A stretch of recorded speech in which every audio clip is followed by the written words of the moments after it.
आज आपण अगदी झटपट तयार होणारे मुगाच्या डाळीचे वरण बघणार आहोत। ते खायला अतिशय रुचकर आणि पचायलाही हलके असते। तर लगेचच कृतीला सुरुवात करूया।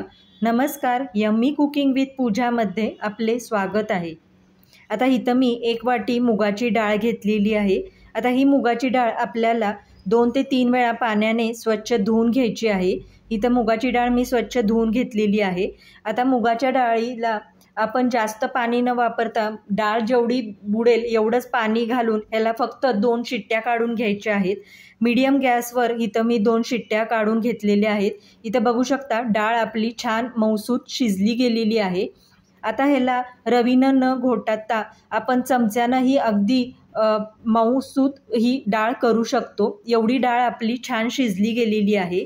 आता ह्याच्यात आपल्याला थोडंसं पाणी घालून घ्यायचं आहे। पाणी घालताना इथं आपण गरम पाण्याचाच वापर करणार आहे। थंड पाण्याचा अजिबात वापर करू नका, म्हणजे ही एकसर डाळ अशी एकवटली जाईल। आता ही डाळ आपण छान मिक्स करून घेतलेली आहे। आता ह्याला फोडणी करून घेऊया। आता कढईमध्ये 1-2 छोटे चमचे तेल घातलेलं आहे आणि 1 चमचा तूप घातलेला आहे। तुम्ही याऐवजी नुसतं तूप किंवा नुसतं तेल वापरलं तरी पण चालेल। तेल आता गरम झालेलं आहे।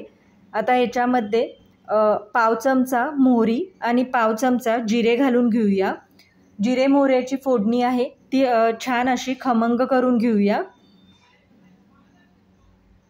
आता ह्याच्यात आपल्याला कढीपत्ता घालून घेऊया। आता हिरव्या मिरचीचे 3-4 काप घालून घ्यायचे आहेत। हलकीशी फोडणी आपण खमंग करून घेऊया। मिरची छान तेलामध्ये फ्राय करून घेऊया। आता ह्याच्यात आपल्याला एक बारीक चिरलेला टोमॅटो घालून घ्यायचा आहे। आता टोमॅटो हलकासा आपल्याला शिजून द्यायचा आहे, त्याचा कच्चेपणा हलकासा घालू द्यायचा आहे। 1-2 सेकंदानंतर यात आपल्याला 5 ते 6 लसणाच्या ठेचून घेतलेल्या पाकळ्या घालून घ्यायच्या आहेत। त्या पण आपल्याला हलक्याशा तेलावर परतून घ्यायच्या आहेत। आता ह्याच्यात पाव चमचा हिंग घालून घेणार आहे।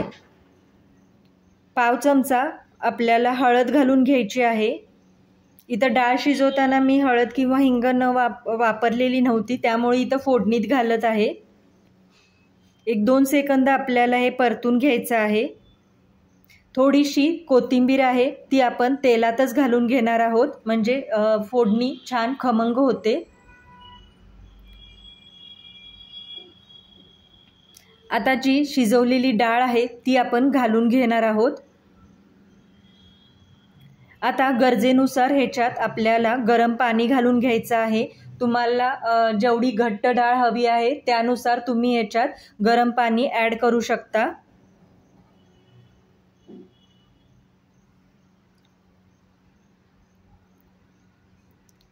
आता ह्याला छान एक उकळी आणून द्यायची आहे।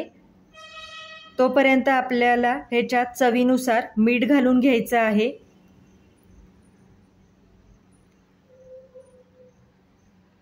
मस्त पटकन तयार होणारी अशी मुगाची डाळ अतिशय पौष्टिक असते, पचायलाही तेवढीच हलकी आहे। इथं छान उकळी आलेली आहे। कोथिंबीर घालून मस्त इथं आपली चमचमीत अशी मुगाची डाळीचं वरण तयार झालेलं आहे। हे भातासोबत, चपातीसोबत, भाकरीसोबत कशासोबतही सर्व करू शकता।